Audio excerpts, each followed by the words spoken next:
It's time for Done Being Single with your hosts, Trevor and Robbie Sharf. If you're dating the same type over and over again, making the same mistakes and not finding love, then you're not done being single. What you need is some tough love dating intervention, Trevor and Robbie style. Whether you're new to dating or have been dating forever, we've got you covered. Now, here are your hosts, Trevor and Robbie Sharf.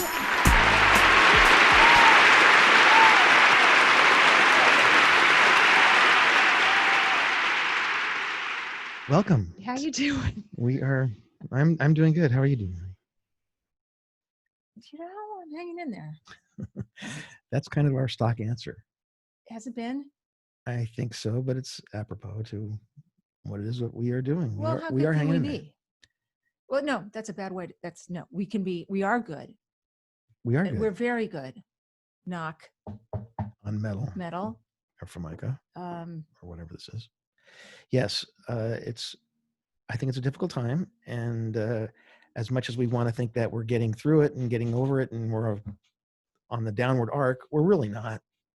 We're really still going up the Matterhorn before we do that. When you say we, as in you, the collective we of I think our country, the world is still just kind of going through this thing, and we're not through it. And how are you feeling? I am feeling good, outside of a little bout of diarrhea the other night.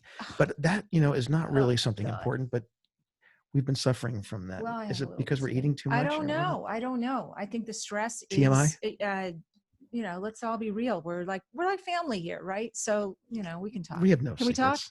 We talk? Yeah. It's a tough time. I think we're all doing pretty good. I see my friends and family and people are dealing and they're rising to the occasion. Right. With that said, though, I think people also tell you what you want to hear. I think people hide a lot. I think people are secretly struggling. I think people are trying to be stoic because you got to be. But I do think, and how can they not be? How can anybody be happy, joy right now? And that's then. That's now. How about before all this happened? Right. That's the base.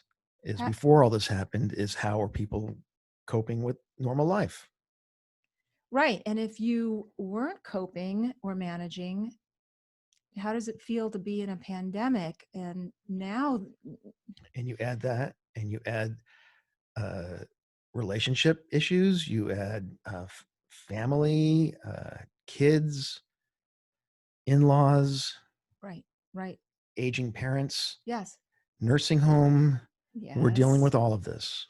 Right. So whatever existed before is not any easier right now, but I don't know. Maybe there is a little hope in all this. Maybe this is a moment of reflection and stillness that we can all take advantage of to do some work on ourselves, to maybe get to those areas and issues that you couldn't before. I don't know. I always, I'm a silver lining person. Yes, you are. So I think there's great opportunity. But wait a second. You're a silver lining person sometimes. I think that you actually, let me rephrase that. You're actually not a silver lining person. What makes you say that you are? I know where you're going with this. You are the worst first case scenario person. I am. But there is a silver lining there eventually, but thank you. I gotta find it and then show you the path, and then you see it, but you don't go there first. No, you are correct. I'm a world-class worrier. You had a little medical issue during the night. Okay, that's enough.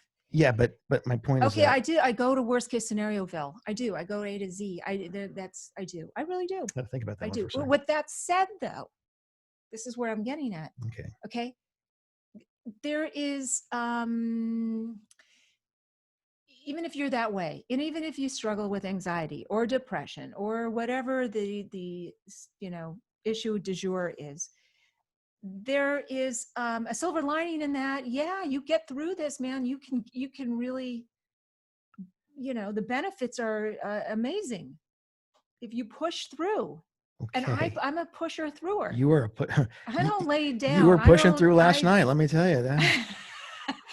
I don't. I fully recognize the power of pain and suffering, for lack of a better word. All right, this is not going well at all. Okay. All right. I'm telling you.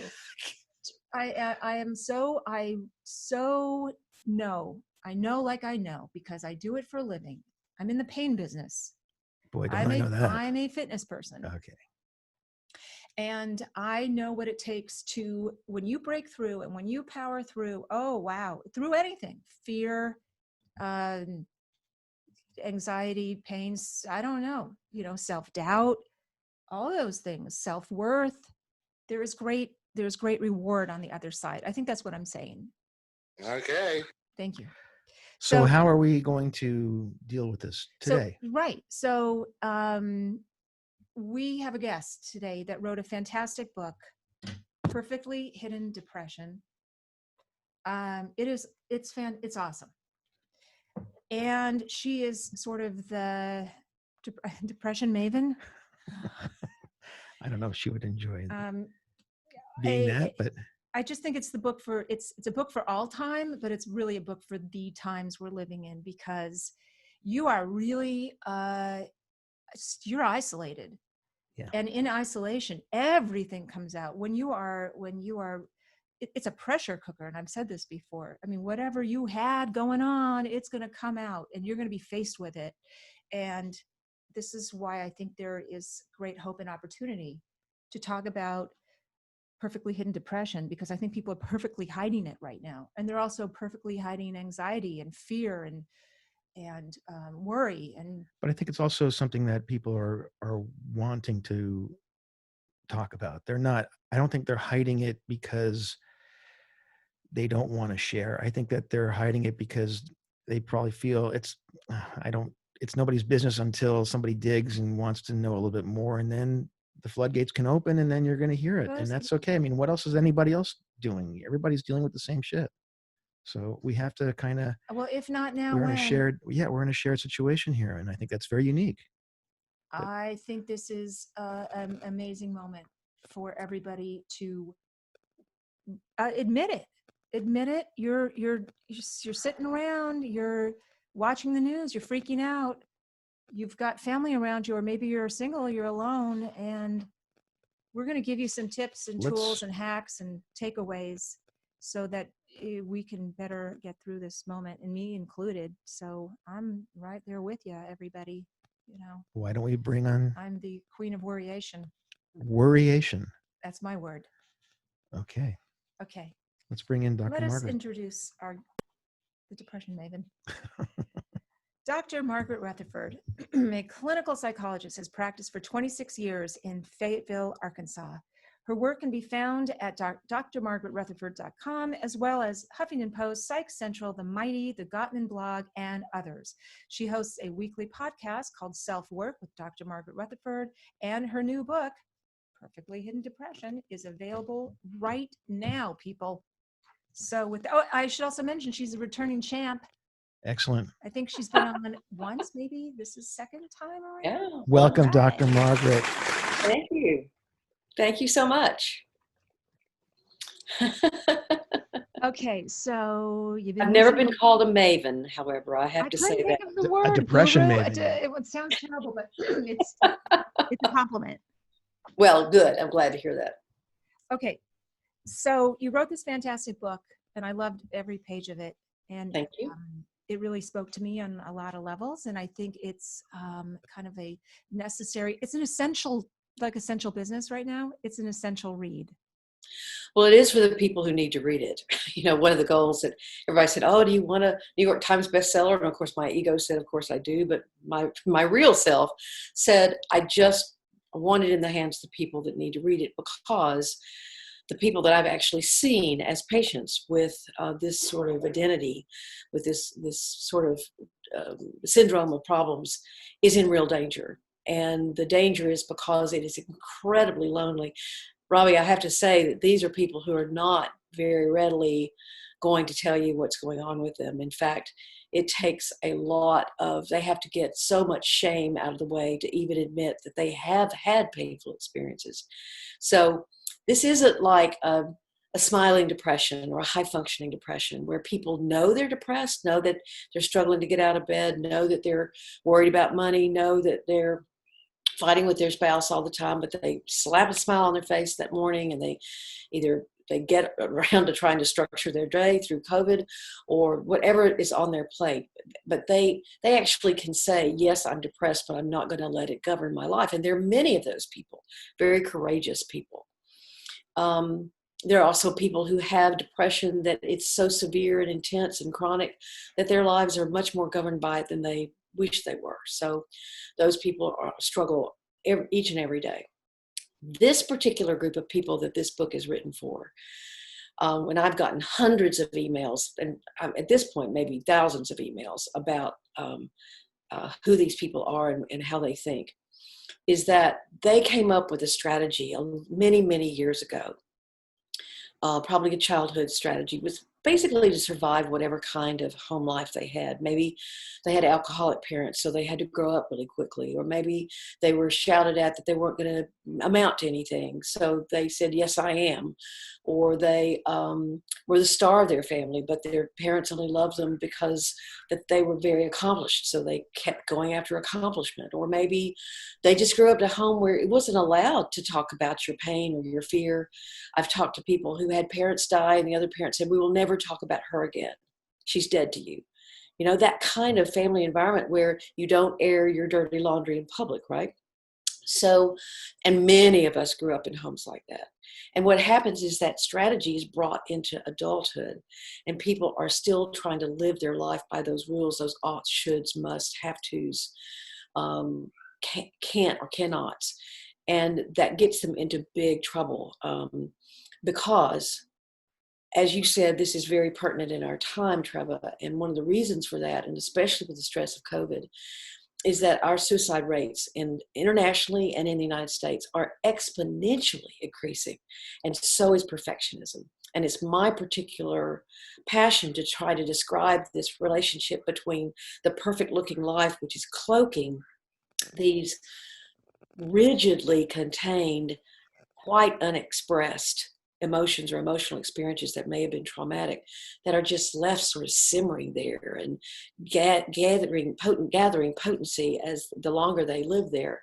And eventually they become the reason why someone might take their own life. So sad. So you lay out the 10 characteristics of perfectly hidden depression or PHD.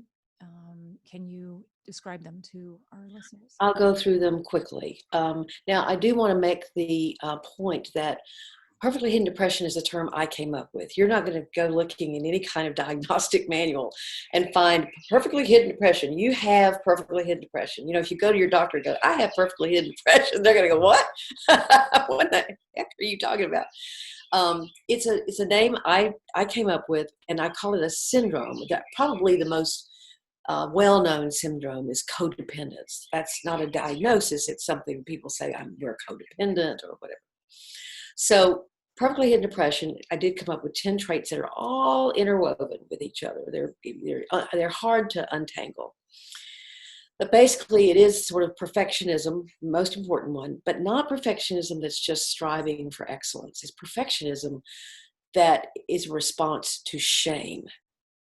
If I don't do this, I'm a terrible person. If I don't succeed, if I don't achieve, if I don't keep the pressure on, I'm going to turn into a slug. I'm going to be just like my dad always screamed at me I would be. So it is fueled by shame. And this rigid suppression, like I said a couple of minutes ago, of anything painful. That someone will sit in my office and say, well, you know, I'm just not a crier, or, oh, there's so many people in the world that have problems worse than I do. I know I may be in the presence of someone who's beginning or has the well encrypted habit of talking this way about themselves and only thinking about more superficial things. The second trait is over responsibility. These are people who always have their hand up in their air, and that they'll take that responsibility on. And a lot of that's due to the fact that they're also worriers. and they think that they need control. And if they don't control it, it won't be done well, which goes into their perfectionism, which then, so they take it over, and that only adds to the pressure because they don't take anything off their plate, and their plate just gets mounded to the point where they're breaking underneath. I've already talked about they can't talk about their feelings. They also discount anything that happened to them that was bad. Again, there are lots of people that have worse lives than I do. They count their blessings all the time, but they do it in what John Kabat-Zinn calls a rigid positivity, meaning that they'll only allow themselves to see what's positive and not the underbelly of things. I mean, y'all have a wonderful podcast, and you're good at it, and you're getting all kind of acclaim for it. But you know what? Sometimes the responsibility of doing a podcast can be a bit onerous. So, it's a yin and yang. It's kind of like blessings have their underbellies, and their underbellies can sometimes be problematic. These people also greatly care about other people, and they really focus very sincerely on the well-being of other people. These guys are great friends. He's the guy that always knows it's, your year-long anniversary at work and says congratulations, or she's the woman who, will bring you actually useful things when you have a death in the family, not another broccoli casserole, but something you can actually use. But they don't let anybody into who they are. No one. Maybe their spouse has an idea of who they are and what they're struggling with. Maybe that spouse has watched them for years just suppress and suppress and suppress. So let me see if I've forgotten anything. That's all of them. They're separated out a little bit more than that, but that's the gist. Oh, they're also usually highly successful professionally, because of course we praise perfectionism. You try hard at work, and boy, you get the promotion, you get the, whatever. So, but they don't have any true emotional intimacy in their lives. It just doesn't exist. Vulnerability is so much a part of this. And I know Yes. that you referenced Brene Brown, who is my new vulnerability hero. Oh, yeah. Wonderful work. I just discovered her recently. Oh, yeah. Because everybody seems to know who she is. And it's scary. Vulnerability is scary, and full disclosure is, super transparency is frightening. How do you, when you're starting to date someone, okay, let's just start there. When you're starting to date someone, how do you tell that person, this is who I am, this is what I'm going through, this is what you need to look out for, or not? How much do you disclose? Is it TMI? Yeah.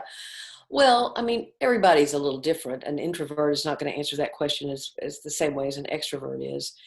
But as far as, I think these people frequently get married and have children before they start talking about who they really are or what they've been through. But what I say in the book is it is very important to begin starting to tell at least one person who you really trust. And sometimes that's not a partner because or a potential partner, because your lives are becoming interwoven. Your sexual partners, your domestic partners, if you have children together, your parenting partners. I mean, sometimes that person may not be the person you choose to tell. But I do think it's important to begin to risk.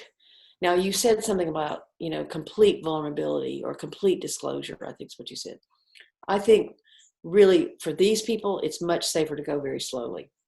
I've likened it to a Jenga game where you have to kind of think very carefully about the piece you can take out without the whole thing crumbling. And someone who's beginning this work will think that the whole thing will crumble if they just take a little piece out. That is their belief. People will lose all respect for them. They'll lose all confidence in them. And so they have to do this work very carefully. And of course, if what they've been hiding is trauma, I would, if I went on a first date with someone and they started telling me about horrible trauma in their lives, I would probably go, ooh, this is not good, because, there's no filter there. But if they never talk about themselves and they act like their whole lives have been, Jim Dandy and just great. And there are very few people that haven't had something in their life that they've had to grieve. What about a middle ground there? Someone who is not just forthcoming with trauma that they've experienced, or you have to bring it out in them, knowing how much of it to tell somebody new is important too, and how much to hold back. So you do have to have these personal filters in place. How do we develop those? How do we work on that? Well, that's a different task for different kinds of people. Someone who's very emotionally governed, who actually has some probably problems in not living a really emotionally driven life. The answer to that question would be to really, a very simple answer would be trying to learn and how to hook up your mind and your rational self to what you're saying. For example, a question I often ask people when they're trying to make a decision like this is this going to create chaos for you? And if they say no, but then they come back 2 weeks later and they say, well, yeah, it did, then that's a learning curve for them because they gave too much. It's the old analogy of therapy is like peeling an onion, right? Well, in some ways, revealing this kind of thing is somewhat the same. And for people who are more cautious, the answer to that question would be to risk, if you really want to achieve some sort of emotional intimacy with someone, and do yourself give yourself the gift of realizing that whatever shame you have covered or carried is not appropriate. You didn't deserve the trauma that happened to you. You didn't deserve the losses or whatever. You did nothing to create them. And so in order to work through that shame, and that this often happens in therapy, then talking about these things in little bits and pieces is very important. I think there's, I'm sorry. I think there's, for men maybe, or just super, super tough alpha women or successful people, there's so much shame in thinking that they can't admit or be vulnerable because it will, excuse me, it somehow will not reflect well on their ego. Mm-hmm. And it will somehow render them powerless if they admit, I have depressed or I've struggled with some mental health stuff.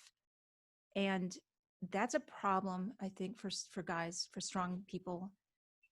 How do you let someone sort of let go? How do you teach them to let go and be okay with, this is my authentic self, and if this person doesn't like me, then okay, that's okay, Yeah, well, it takes a while to get there, and especially again if you're being pushed or pulled or by some strategy that you had as a child, that you have a lot of defenses up against changing that strategy.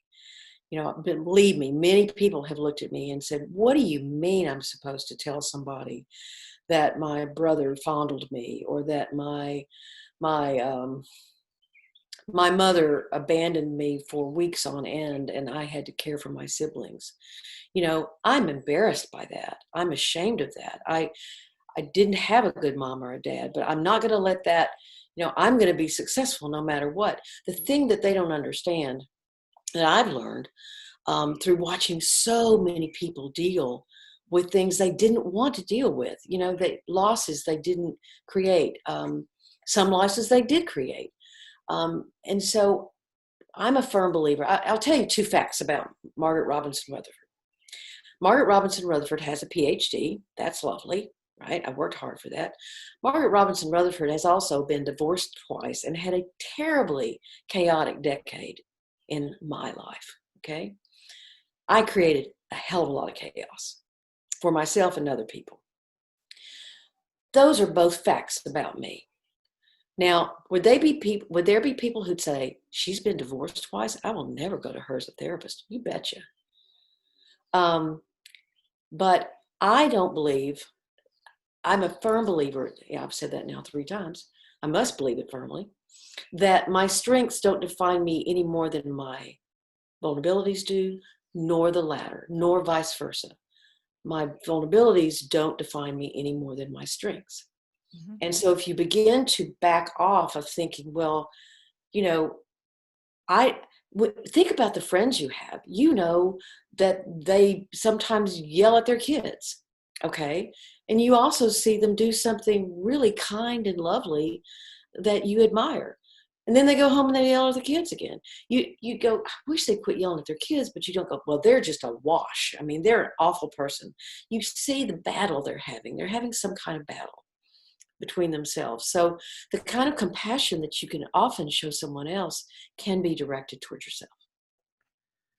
I'm sorry to hear about your twice divorce.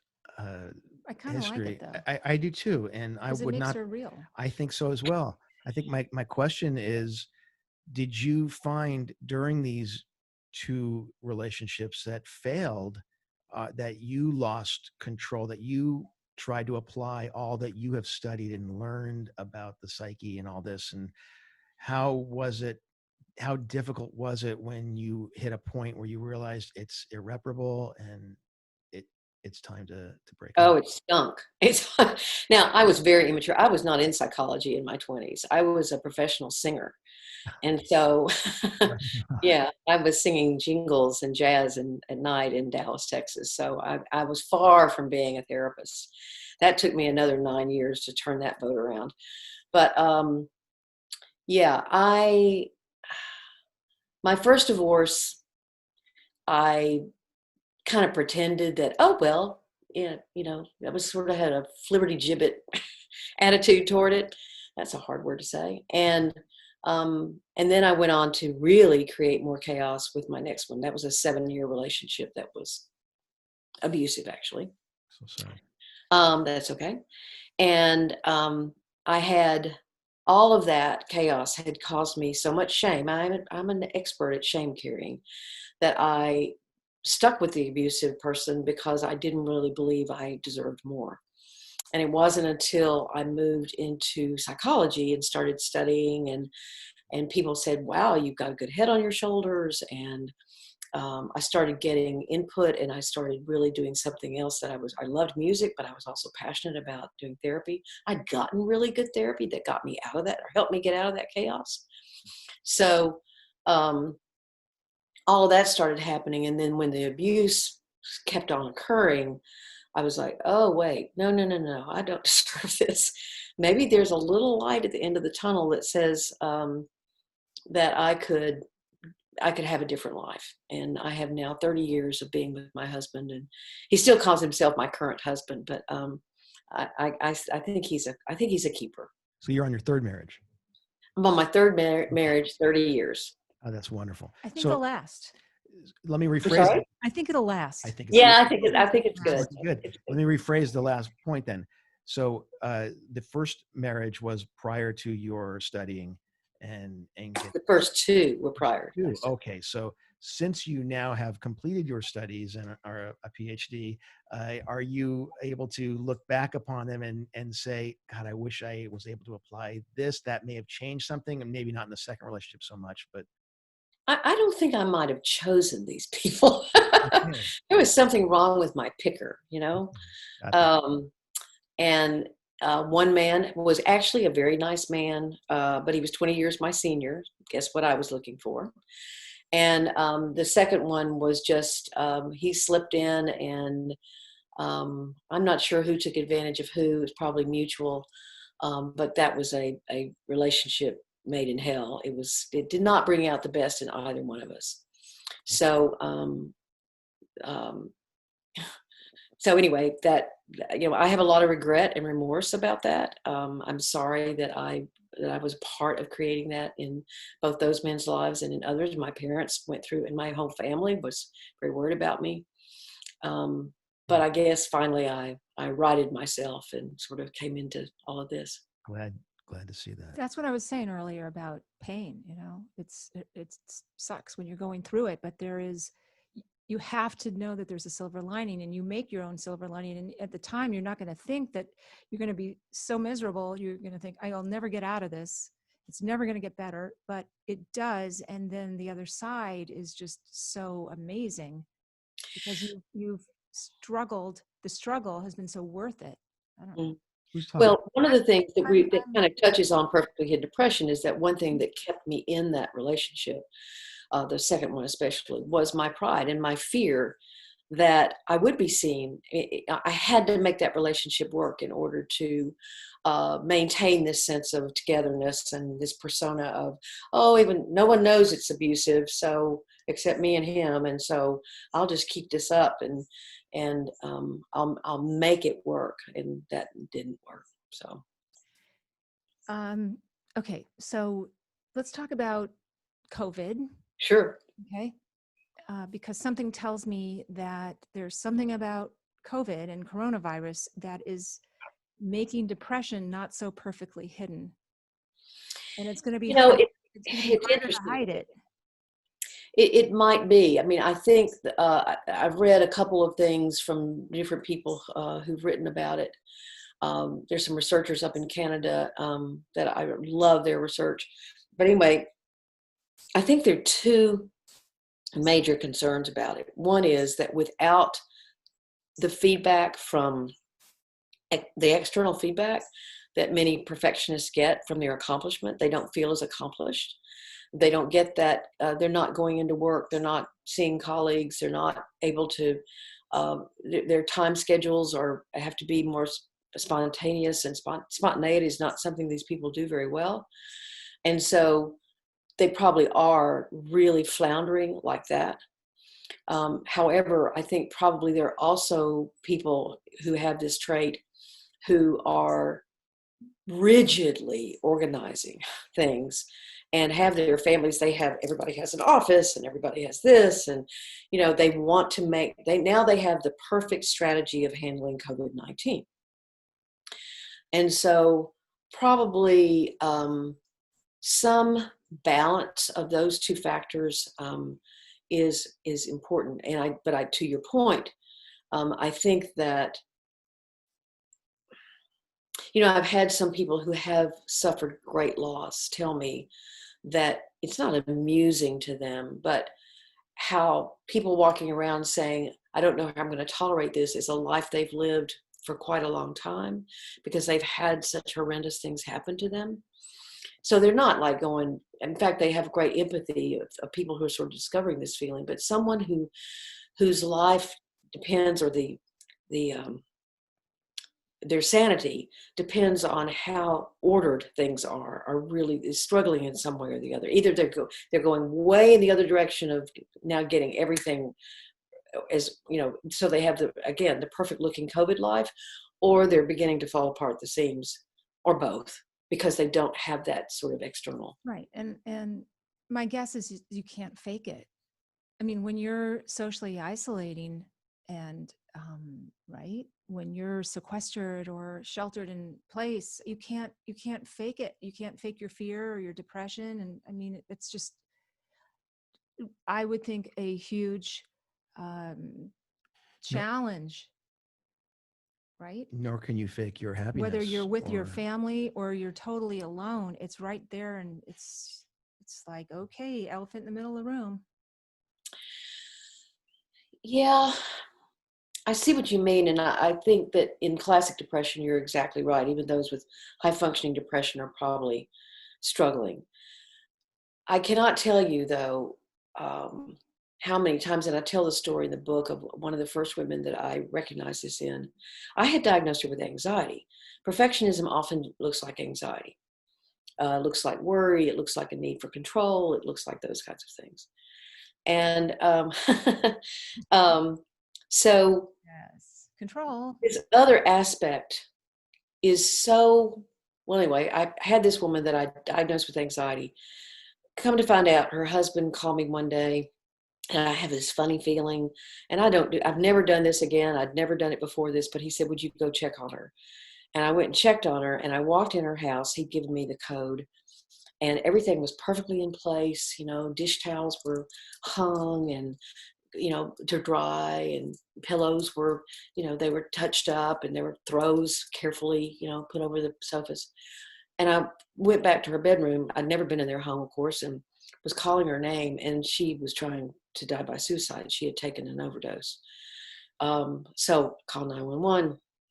But it was at that moment, after I kind of realized what had happened, and I thought, okay, there's something this woman is an expert at hiding, because I'd worked with her for 3 or 4 months, and I'm a decent therapist. And so, she had not told me that she had any ideas like this. And that's actually my fear, is that these people won't let anything show.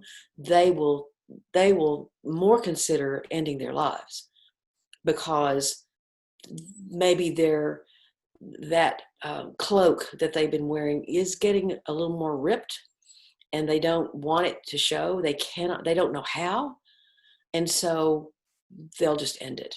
And if any of you know someone like that, suspect someone like that, feel that way yourself, please know that there is something that you can do.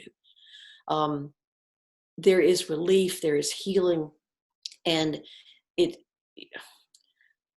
I know, because I've worked with people like that. I have an attorney who's actually very specialized in, he goes all over the country. And anyway, he came in several years ago, and we were working on this, and he was one of the starchiest, sitting up straight in the chair, laughing, smiling people. And then he would start telling me about these things, and it would be obvious how much inward struggle there was that he was beginning to risk letting me see. And he started laughing. He came in one day and he said, I did the assignment. I had asked him to do some grief work. He said, not only was I letting a tear roll down my cheek when I thought about how I'd said goodbye to a loved one, but here I was in the plane with a book on perfectly hidden depression open in my lap. He said, if you told me 6 months ago that I was going to openly read a book on depression on a plane, I would have told you were crazy. So if people like that can begin to risk, so can you. Good. Yeah. Okay. I want to lay out 3 scenarios and Okay. get advice. Okay.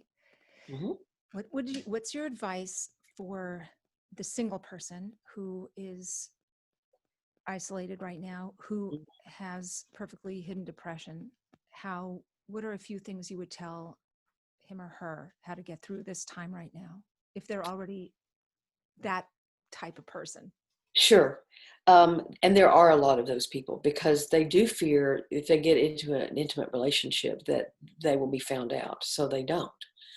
And their work is everything to them, and that's what they've thrown themselves into. And so they really shy away from intimate relationships.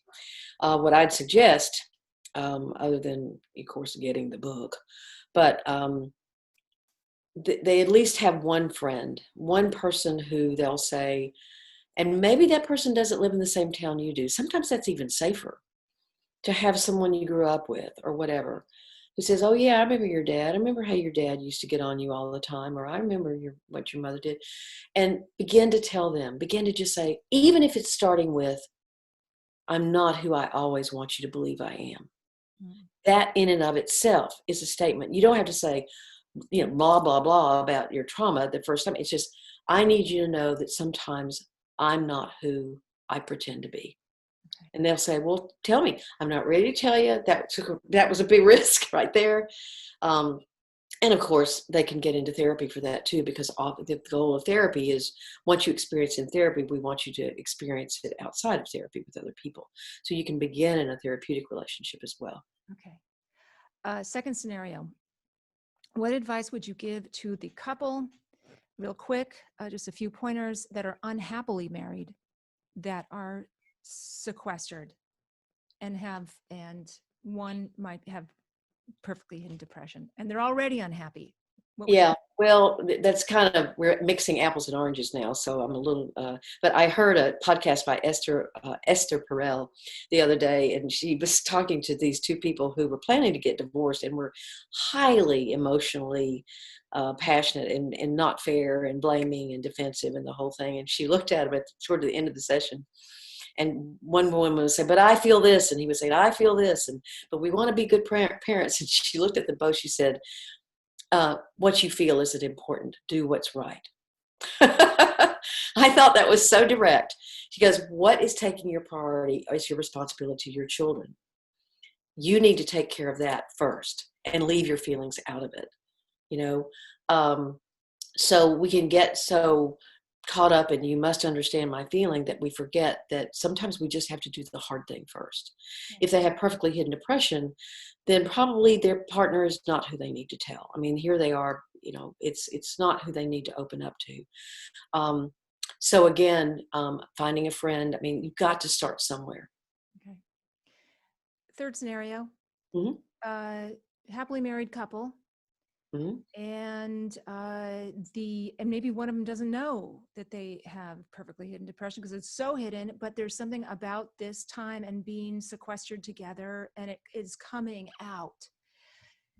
What advice would you give to the spouse that's dealing with the spouse or partner with PTSD? Yes, probably the same advice I would give in a lot of different scenarios, and that is that it is not your job to fix, it's your job to listen and ask questions. There's a wonderful listening exercise that I do with people who come in as couples, and it's an exercise in listening where one person takes the role of, okay, I'm going to talk, and my job is to go deeper into what I'm feeling and what I'm experiencing and to risk that. The job of the other person is not to have their own agenda as they listen. For example, Trevor, if you turned to Robbie and said, I'm thinking about not wanting to do this podcast anymore. And he goes, well, why not? Why wouldn't you want to do that? That bums me out. That's a response. It's about his agenda. If you looked at him and said, I'm not sure I want to do this podcast anymore. And he looked at you and goes, well, how long have you been feeling that way? And what brought this up for you? And tell me where your mind goes when you think about not doing. You ask open-ended questions, right? Yeah. You don't have an agenda. And now that's very hard with couples because our lives, again, using the word entangled a lot today, our lives are so intertwined and entangled that as soon as we hear about change or desire or fear or whatever, then we get all, So truly good listening is more about kind of trying to take a therapeutic role with one another, but you're still husband and wife or partners or whatever. So, but then you switch. The one who talked did the listening, and the one who listens does the talking, and it's really quite difficult to do, but it can be done. I've watched it. We have experienced that, and we've had that same question come up. I didn't tell you I also have a mind reading degree. Fascinating that you picked that question. Yes, so interesting. That topic. We question everything we do sometimes like that, but that's really great. It's time to wrap up our show. Okay. But Dr. Margaret, thank you so much. Tell our listeners how they can find you. Sure. I have my own podcast called The Self-Work. It's SELFWORK podcast with Dr. Margaret Rutherford. My website's drmargaretrutherford.com. You can find the book on Amazon, Barnes & Noble, but especially now that local bookstores may be struggling a bit, you can order it from them because, again, it's not self-published, published by New Harbinger out there in California. So, so thank you. Thank you so much. This is way too short. Yes, it is, but it's to the point. Okay, you'll just have to keep coming back. That sounds good. Love you. Yes. You have a home here at Dunpine Single. Yes, you do. Mm-hmm. And we hope everybody is coping well and getting through this. And if they need help, it is out there. Are you taking clients online? Are you? I'm not taking clients online. We are still, in Arkansas, you still have to have a license. The person has to live in the state you live for me to treat them. Now, there are people who get around that by doing what they call consultations, and it's not therapy. I need to look into the legal ramifications of that before I do. But, I offer the podcast for free. I have a Facebook closed group, facebook.com/group/selfwork that, there are over oh gosh, there are almost 2,100 members of that group, and I talk with those people. So I'm available. But there are plenty of really good therapists out there. And if they don't know, if you have to walk in and go, again, I'm not who I present myself to be, then you can give your therapist a heads up about, you don't want to fall through the therapeutic cracks because you don't look like someone who's classically depressed. Great stuff. You have a lovely singing bird there in your yard there. I do. So I do. in Arkansas. Whereabouts in Arkansas are you? Fayetteville, Arkansas. Fayetteville. Right in the middle of the Ozarks. Oh, you just said the magic word. We're watching. Have you been watching Ozark? You know what? I have it on my list. I have not watched it, but I hear that there's a guy, the third season, there's a man with bipolar disorder that they're actually depicting pretty well. So I can't wait to see it. We're almost there. You will love it. It's quite a show. You will love it. I will recognize probably they shot around here, so it'd be kind of fun. The dynamic is so fascinating. Just that alone is just great to watch. Okay. All right. Everybody have a great week. Thank Stay you, safe, Dr. Margaret. Really healthy. great having you on the show. Sure. Y'all take care. I love you so much. All right, everybody have a great week, and we will be back next week with another show for blah, blah, blah, for everybody. All right. Bye. Bye-bye. I'm Shadoe Stevens with my friends Trevor and Robbie. See you next week on Done Being Single.